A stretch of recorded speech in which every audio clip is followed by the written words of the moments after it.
नमस्कार दोस्तों, मैं हूं ओम प्रकाश और आज के इस वीडियो में हम लालच को बुरी भला क्यों कहते हैं, ये आज हम इस वीडियो के माध्यम से समझते हैं।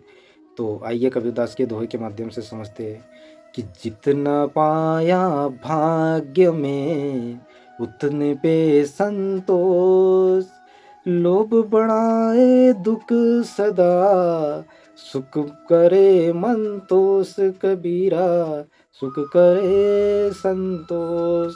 तो कहने का मतलब यही है मेरे भाई कि जीवन में हमें भाग्य से और हमारे कर्तव्य से और हमारे कर्मों से जो परिणाम हमें परिणाम मिला है, इस परिणाम से इन चीज़ों से और जो हमारे पास में जो अवेलेबल चीज़ें हैं, इनमें हमें संतोष संतोष की अनुभूति अनिवार्य करना है दोस्तों।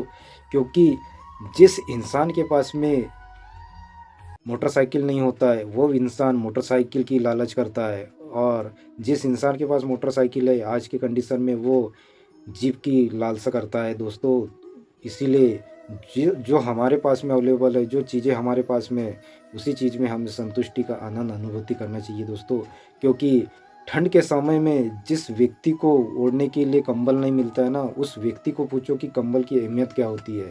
क्योंकि वो व्यक्ति जान सकता है और वही व्यक्ति जानता है कि कंबल की अहमियत क्या होती है। इसलिए आज हमें जो भी परमात्मा ने दी, हमारे कर्मों से जो भी हमने हासिल किया है, तो उसी चीज़ों पे हमें आनंद की अनुभूति बहुत अनिवार्य है दोस्तों, और उसी में संतुष्टि पाना बहुत आवश्यक है। क्योंकि जीवन में हमें ये पता ही नहीं चलता है कि हम जीवन सुख में काट रहे हैं या दुःख में काट रहे हैं। ये चीज़ें हमें अनुभूति होती नहीं, क्योंकि ये चीज़ों को इकट्ठा करने में हमें कभी जीवन का महत्व ही समझ में नहीं आता कि हम जीवन जी कैसे रहे। कभी जीवन का तात्पर्य हमने कभी अंदर से कभी हमने सोच कर देखा ही नहीं है। बस लालच के चक्कर में, लालसा के चक्कर में बस जीवन चले जा रहा है, जीवन काटे जा रहा है। परमात्मा ने जो हमें जो दिया है, जो हमारे पास में अवेलेबल है, उन चीज़ों में कभी हमें संतुष्टि मिलती ही नहीं दोस्तों। इसलिए जो भी है और जो भी करना है, और आने वाले समय में हमें जो परमात्मा ने और जो भी करवाना है परमात्मा से हमें, तो दोस्तों हमें कर्तव्य करते हुए चलना है। परमात्मा उसका परिणाम अवश्य देगा, और कर्मों के आधार से परिणाम बराबर देता है दोस्तों। इसलिए कहते हैं कि कर्म करते जा, फल की इच्छा मत करे। इसलिए हमारे हाथों में वही है दोस्तों कि बस कर्म करते चलना है हमें, और फल की इच्छा नहीं करना है, क्योंकि फल परमात्मा देने के लिए तैयार है।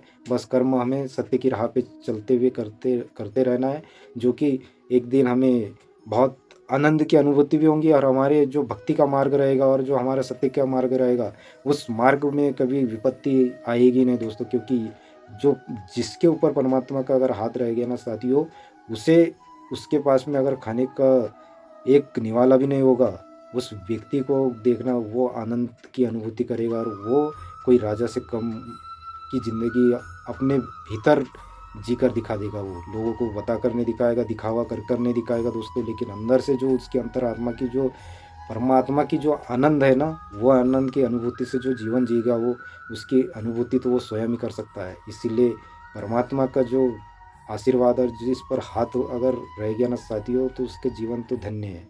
इसीलिए बस यही कहना है साथियों मेरा, कि हमारे को जो परमात्मा ने दिया है और हमारे पास जो चीज़ें अवेलेबल है, उसमें हमें संतुष्टि हासिल करना है, और उसमें हमें आनंद की अनुभूति करना है।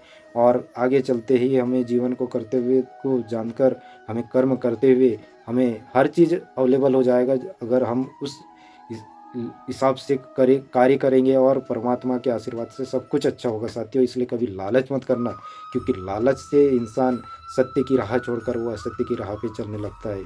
ऐसा इसलिए है साथियों, क्योंकि इंसान लालच के चक्कर में, जो इंसान को जो चीज़ें मिलती है ना साथियों, उसको अगर दुगुना मिल जाए, तो वो लालच के चक्कर में अच्छी चीज़ को छोड़कर बुरी चीज़ की ओर भागने लगता है। इसीलिए साथियों कभी भी लालच के पीछे नहीं भागना है। और आज का प्रसंग इतना ही साथियों। और जो भी बात अगर आपके दिल को लगी होंगी साथियों, तो कमेंट ज़रूर कीजिएगा, और एक प्यारा सा सब्सक्राइब चैनल को ज़रूर कीजिएगा साथियों। जय हिंद।